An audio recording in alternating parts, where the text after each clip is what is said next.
Welcome back to SilverC Review. I thought it was appropriate to use these things that cause me so much pain as my video starter, because I'm using what causes me pain for my benefit.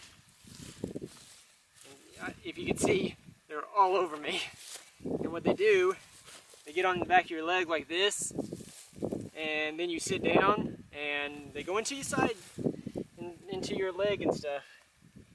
So you'll notice me very slowly sitting down. Alright, so this podcast will have an introduction, a movie review, a movie recommendation, some jokes and quotes, and Inside the Introvert. The times are listed down below, so if you want to watch a certain section or skip to a certain section, feel free to do so. And if you want me to review a certain movie, just put in the comments anywhere and I will look at it and probably review it. There's going to be some wind noise in this video. It's not going to be nearly as bad as if you were on top of the hay bale, but there's no other place for me to do it to avoid the wind here. In the area I'm at, the wind literally never stops, and it's a place that I've always said I will never live, so I'm only here for the weekend. And for some reason I really hate the wind. It just seems to mess up everything. But man, look at all these sandburrs on me. This decision on what movie to review is where having an audience really would have helped me. I didn't know what to review. Every movie, none of them really stood out to me. There's Hotel Transylvania 3, Tag, Skyscraper, Life of the Party, I Feel Pretty, and Hereditary. I don't know what people want to see a review on. They're all kind of mediocre looking movies to me. I finally decided on Tag because I think it looks like a good comedy and I like the characters that are in it, the actors, but it didn't work out like a lot of things in life. So I'm going to be reviewing Skyscraper, which I'll tell you about here in a little bit. But yeah, not everything works out, but it would have been nice to be able to send out a poll and ask people what they wanted to see a review on. And it's going to be another hot one because the sun is right on me, and I think it's 101 right now. So yeah, heat index is probably like 105 or 106. And you would think I would like the wind because it actually kind of feels good, but I don't really. I just noticed there's a whole bunch of caterpillars all over whatever this is. I can see 20, 25 caterpillars. And what I should do is I may do that. My last video was only 18 minutes for some reason, so I think I'm gonna put on a video of walking through the grass, and just you can see the grasshoppers going all over the place. But I'll add that on to my last video. Anyways, I kind of thought that the reason Jurassic World and Greatest Showman have more listens than the other ones is because they're shorter podcasts. They're 25 minutes. I think one of them was 18 minutes or something. So if that theory proves correct, number one, it'll be good when I split them into two podcasts at the end of the year because each one will be 10, 15 minutes. And number two, the last podcast, like I said, was only 18 minutes. When I add on the grasshoppers, it'll be 20 minutes. So that'll help prove my theory and prove it right or wrong. And there's a road right here, so you're probably going to hear road noise. Not a whole lot, but there are some 18-wheelers that go up and down this road. One movie I saw recently, Doctor Strange, of course I've seen it before, it's in my collection, but I give this one a 10 out of 10. I love the story, I love the actions, the visual effects in this, I like the actors in it. Literally everything about this movie is awesome. There's nothing bad I have to say about it, so for whatever reason, if you haven't seen Doctor Strange, I highly recommend it, and it's excellent. So we're going to go into the movie review. This one's going to be Skyscraper, like I said earlier. Giving this one a 5 out of 10. There will be spoilers, so if you haven't seen this movie and for some reason you think you don't want it spoiled, don't listen to this. It has quite the explosive opening, literally explosive. The dude blows himself up in the opening, so that was pretty cool. And the tower that the guy makes looks really cool. The sphere, the way it works, the wind's picking up a little bit. It's so hot I'm kind of dehydrated, so if I try yelling, I'm going to lose my voice early. The sphere, the way you can walk around in it, and it's like you're flying pretty much, that was really neat. I was kind of hoping this movie would be like Die Hard, and when I listened to other people talk about it, I guess that's kind of what everyone thought was it's kind of the same thing as Die Hard. So it had the perfect father, perfect family introduction, how everything works out, and he's got his little quirks with the family to show that he loves them, and he never stops trying, and he's got his missing a leg, but he doesn't let that hold him back, so it's pretty cool. The facial pairing on the tablet, I mean, come on. Working the first time, that's unrealistic. I mean, you would have to sit there and do it like 5 or 6 times before it would finally pair. And the Funhouse Mirror Maze, like as soon as he brought that up, first of all, I don't really understand the point. Like the sphere itself was cool, but those things popping up being a mirror, it was like, well, I know they're going to use that at the end of the movie, and even if they weren't planning on using it, why in the world, like nothing was impressive about that. It was just, I mean, they have those at Funhouses. I don't know why in this super amazing building, tallest building in the world, they would put something like that, and sure enough, it gets used at the end, and it's like to be expected. He thought he was in one place, and he was actually looking at a mirror, and he was in another place. So saw that coming as soon as I saw those. So that was a little lame. I liked how he said the bad luck, quote unquote, gave him his wife and family. You just never know what tomorrow is going to hold, and you just can't ever give up. I mean, it's just blows my mind how quickly things can change. Things you would never expect. Like, I mean, one day you're fine, and then you could be in a car accident, and your life is just a completely different world the very next day. So, you could be having the worst day of your life, but just remember, as long as you make it through and get to the next day, it could be a completely different world. So, you just really never know, and you never know what to expect. You never know what the future holds. I mean, you can guide it as much as you can, but things can change in a heartbeat, so always keep that in mind. Nothing ever stays the same forever. That was lame. Nothing ever. Why would you approach the hole in the wall that someone literally just punched in the wall? Like, there's no reasonable explanation for a hole being punched in the wall all of a sudden. Obviously, someone had to do it, so why would you get close enough to where they could grab you? I mean, I would immediately, like, shine my flashlight at it, and then start calling for backup and probably run the other way. Although I don't really know, I can't remember where that was. I'm pretty sure that was in the building, so I don't know if there was a lot of other backup. I guess that was before the fire, so there were still a lot of people in the building. I saw The Rock's partner being a bad guy from the very start. I mean, you could just tell that he was going to be bad, and his role in the movie is very short-lived. I mean, just immediately gets in a fight, and then he's gone, so that was a little weird. Not a fan of sitting this way for very long. I looked at my watch like I'm timing it, and I obviously don't know what time I started, so I don't know how long I've been sitting here.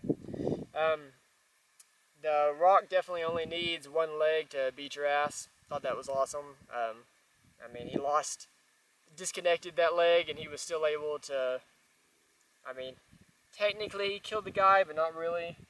You know, we were talking today about standing on a red anthill and how bad those bites hurt. I just want to double check that I'm not doing that, because I have a knack for standing on anthills, and for whatever reason, I don't even feel them until they're completely covering my foot, and I don't react nicely to ants for some reason. They, it's almost like, I don't know if you have chiggers where you're at, but it's kind of like mosquito bites that last for like 4 days. That's what ants do to me. Their bites itch and they last for like a week. So sorry, that was random. Classic evil woman hits every shot. I mean, come on. I know you're trained, but you have all these bodyguards that are missing like every single shot, and you're just like, every shot she hits. So, and I brought that up in Tomb Raider, how it's kind of a trope that the evil people, the higher up evil people just nail every shot and do everything right until it comes against the good guys. The actual storyline good guys. My board is kind of in the grass. The Rock definitely is American Ninja Warrior.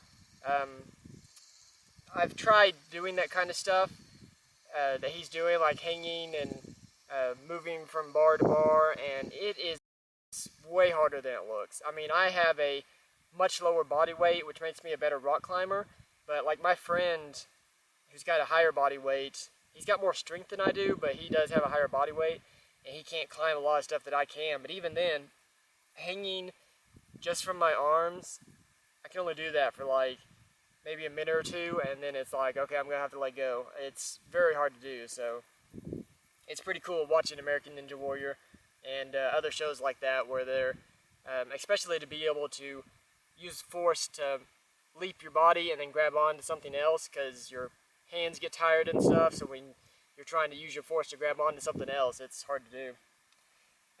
It was pretty funny with the door being unlocked that he was about to break down. It was kind of a random moment of comedy, how he's like about to hit it. It's like, maybe I should try it first. Ah, it's unlocked. I was like, that is awesome. I also saw the other evil character that was next to the guy who built the tower. I'm going to call him Mr. Bucket from Charlie and the Chocolate Factory, or Willy Wonka and the Chocolate Factory, whichever one he was in, the newest one with Johnny Depp. And again, he was kind of short-lived. Like, he was in the movie longer, but he didn't really do anything evil, I guess. I know he wasn't like the main bad guy, it was the other person, but it was kind of weird how it was like, oh, okay, he finally presented himself as being evil, and now all of a sudden he gets tackled by the Rock and gets thrown into the fire. It's just like that, he's gone. I thought it was funny whenever he said, if you can't fix it with duct tape, you're not using enough duct tape. But man, they used that way too much in this movie, and they actually killed it. Like, it was funny the very first time, and he could have never referenced it again. I think they referenced it like 3 or 4 times about him using a ton of duct tape. And, I mean, I understand using everything that's around you, but that kind of got lame. Like, like in Die Hard, I'm pretty sure he uses duct tape to put the gun on his back, but it wasn't like a moment where it was like, oh, hey, I'm being funny because I'm using duct tape. That was just the ingenious thing he did, and it worked. So, go figure that the Rock holds a bridge up by himself by just hanging on the cables and being all bulky and like, ah! Like, that was a very Rock move to me. So, the wife, can I say she was overpowered? I don't know if you guys know what that means. It's kind of a gaming term, but she just had way too much going on that she shouldn't have had. She was a normal person, and somehow she figures out who the guy is so she can tell the FBI or whoever it was, the police force, and then she figures out the parachute system, like, to tell them to look it up. And number one, I feel like the police shouldn't have been that stupid, but for her to have to say, Google it, or whatever she said, look it up, that's just, it made them, the movie made it seem like the police were just complete idiots and couldn't do anything at all. And this was like the head of the police, and that was kind of annoying. And then she figures out where they're gonna land. Like, when she pointed it out, I was like, seriously, please don't give her all this good stuff that's going on. And then she kicks the door open and defeats the impossible to defeat assassin lady. Well, not technically defeats her, but she have to switch legs and try not to get stabbed at the same time. She doesn't defeat her, but she foils her plan and is the one that brings her down and then punches her. And then she figures out the fire system, and they use that super stupid joke, I just turned it off and turned it back on. So that really hurt the score, with his wife just being this impossibly brilliant person, and essentially they gave her all the information. It didn't feel, I couldn't connect to her or anything like that, so I didn't like her at all. Now I'm not saying that she should have been helpless because she's a woman, but she just, it was out of character for her to be able to do all this stuff. Like, she wasn't technically the main character, and usually it's the main character that's able to do something like that. And they usually can explain why they're able to do something like that. They've got a background in it or something. She just magically figured stuff out. So, it kind of this movie ends in a similar situation as it begins. The dude's got a explosive device. This time he's got a kid again, and he's threatening to blow them both up. And it was kind of lame because Dwayne doesn't really learn anything from his previous experience. He just used a mirror trick to get behind the person.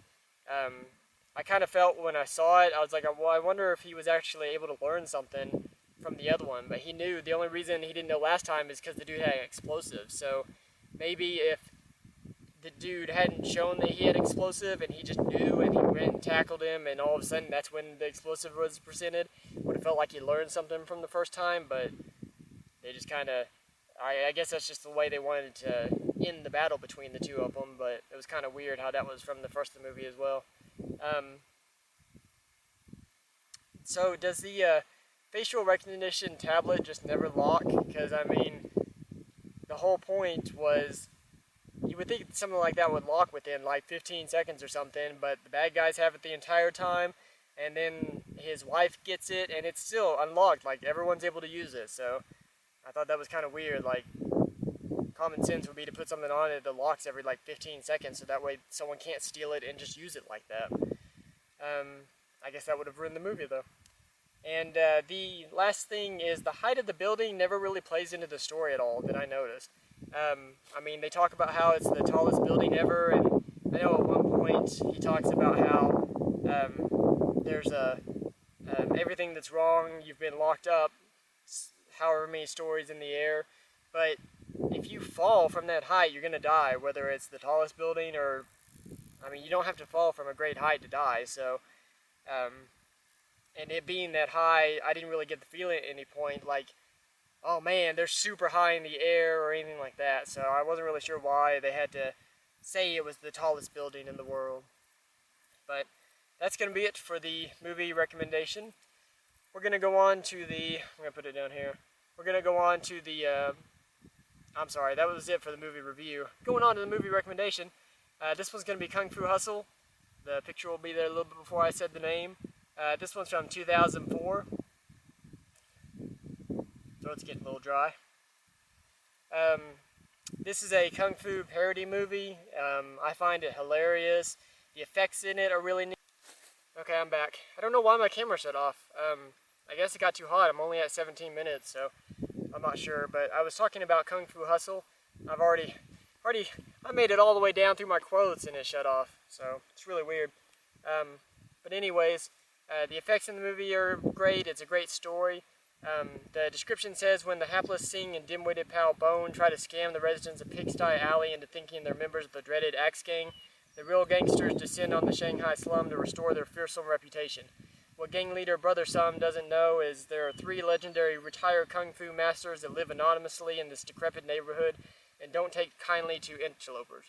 And essentially the main character is always down on his luck, and he's a really nice person, but he's trying to be the scary person to get things for free, and nothing's ever going right for him. And it's the effects in it are like people, they'll run really fast in place and their legs get moving and then they take off, and one lady can scream and you can see the sound waves coming out and blow people back and silly stuff like that. But the main character keeps trying and never gives up, and he finally gets powerful, and it's got a good storyline. It's just a good movie overall, so check out Kung Fu Hustle. We're going to go on to jokes and quotes. The cartoonist was found dead in his home, and the details are still kind of sketchy. Someone stole my mood ring, and I don't know how I feel about it. Alright.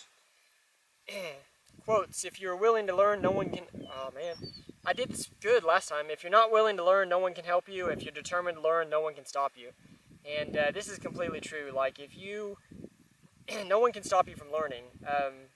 Unless they lock you up, and even then, there's always things to learn.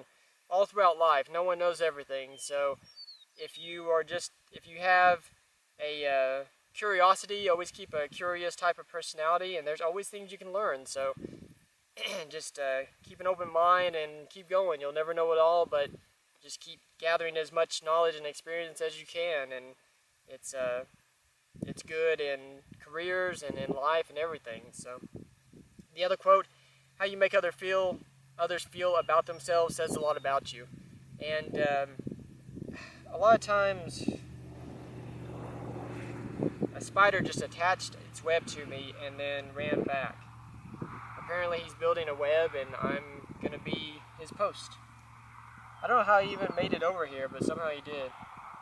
I was watching him go back and forth here, and then he decided to use me. Anyways, you don't need money, and you don't need pretty much anything to make someone feel bad about themselves. It's not hard to do, and it's not something you should be doing. So, like, just try to be positive to other people, and it's kind of like how you treat waiters and you treat retail people and stuff like that. Just try your best. I know there's times I get angry at them. I feel like they're making stupid mistakes and stuff, but just try to be, it seems like the more in life that I'm trying to pretend like I don't know anything, and I'm like, I just need you to help me. That's all I need. If you'll help me get through this, I'll be nice. And that's all it is. And it seems like people are really, they respond well to that. Just don't go in thinking you know everything and you have this bad attitude and you're above them and all that stuff, because then that makes them angry and it's not helping anyone at all. So just try to work with people the best you can, and try to, I'm not saying you have to make them feel like they're great people and they're on top of the world and everything, but you definitely don't have to try to take them down and be mean to them. So that's going to be for that. Inside the Introvert. So I went to a self-checkout recently and I was buying some pears, and they rang up 20 cents higher than they were labeled. And that's not a lot, but when I'm spending like $3 or $4 on pears, it kind of adds up. I mean, that's 80 extra cents that I'm having to pay, and I just didn't want to do it. Sometimes I will, but just today I didn't want to. And so I got thinking about it, and it was frustrating at first. And I was like, well, what I should do is just walk out of there and hand the pears to the cashier person at the front of the self-checkout and just be like, here, you don't have these marked right, I don't want them. And then I thought, well, if I do that, then they're going to be like, well, we could have just modified the price for you. So I ended up just walking over and asking her. I told her they were ringing up 20 cents higher than they were marked. And see, also, that determines what fruit I buy. If I buy pears or apples or anything else over there, usually 20 cents can make a difference. So that had the price had kind of determined what kind of fruit I was going to buy. So I went ahead and asked her, and I was right by the fruit, so she had to walk all the way over there and do it. Wouldn't have been a big deal, but it would have been annoying because it would have wasted a lot of time. But nope, she came over and modified the price for me, and everything was good. So it worked out, but I ran through a lot of scenarios in my head, and it was kind of a introverted moment. I just saw this cool caterpillar over there, and he's on like a spiky bush, and I kind of want him to show him to the camera. I may do that at the end. That'll be a cool ending, is to have the caterpillar coming out, but I don't know if the bush is going to stab me to death when I'm trying to get him. I need some gloves. So, crap, I put the same one on here twice. I just said this in the last one. I had a lady contact me recently about wanting to do some work, because I have ads out there. Not right now because I'm living so far away, but usually like side jobs and stuff. I have ads just for like manual labor, stuff that's not specialized or anything like that. I can go out and do it. This lady contacted me, said she needed some help, and I was trying to ask her what she needed help with, so I knew how to dress and what tools I needed to bring and like gloves and what, and she wouldn't really tell me. She was just like, she needs some help moving some stuff around. I was like, okay. So I ended up, and also I'm a little paranoid, so I'm always worried that I'm gonna go into a situation where someone's gonna try to rob me or hurt me or something like that. So I just kind of show up, and it ended up being, she was running like an antique, she sold antiques kind of out of her home and her shed and stuff. and she just needed help moving tables around and stuff, and she was very nice and glad that I showed up and all that stuff, and it worked out, but it was kind of worrisome beforehand because she wouldn't tell me what exactly I was doing. I was trying to think of another introverted moment. I could use one today. Sitting around, I'm out here visiting family, and I'm fine if there's like a few people, but even my family members, who I know fairly well, I have a hard time. I don't understand how people flow through conversations so well. It seems like every time I try to speak, someone else tries to speak at the same time. And of course, I'm always the one that stops speaking, but it seems like when I just sit there and listen, everyone, like one person will stop and another person will pick up, and it seems like everyone flows so well. So I don't know if being an introverted, I just can't read conversations very well, or what, but I did feel like at times I wasn't adding enough to the conversation, because there was like 7 people in the room, and they were all kind of sharing stories and stuff, and I did get one story in, but for the most part, I was just kind of sitting there quiet. I laugh and stuff like that, but I don't know, I sometimes feel like people think I'm just not adding anything to the conversation, because I'm not really adding anything into the conversation, but that's going to be it. That's my introverted nature, and that's it for this podcast. If you go to YouTube, it's got all my episodes. You can watch them on there, or you can use online video converter and download them as an MP3. All my episodes get uploaded onto SoundCloud. They stay on there for like a month. Hopefully the wind noise wasn't too bad in this episode. If you go to Flickr, I'm SilverC_review. You can see nature pictures and like daily uploaded cool photoshopped pictures and things like that. And of course, now that I say it, the wind's blowing really hard. And I've also got Twitter, so lots of ways to communicate with me, so check it out. I'm going to try to pick this dude up, and then I'll end the podcast that way. I'm going to see if this thing will not stab me too much. Even the caterpillar has like a stabby thing on his butt. I don't know if that's to blend in or not. I don't know how good the focus is going to be, but this is going to close out the podcast. Take care.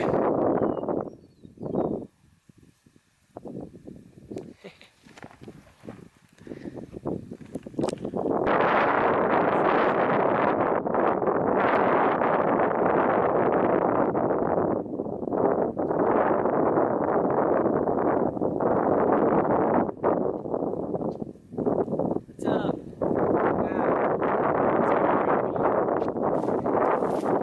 I don't know if you can see. Try zooming in. There's some, man, this takes forever. Some of those big old windmills, wind turbines out there. And something else that's cool. There's a cow underneath that tree. Probably a lot more cattle out there, but that's the only one I can see right now. You can actually see some more wind turbines back over there. But I'm going to stop this video and add it on to the front of the rest of this video, because as you can tell right now, it's super windy on top of these hay bales, and as much as I want to film up here, it's just not going to work. But I wanted my introduction at least to be up here. Not sure if you'll even be able to hear me, but we're going to stop here and pick up.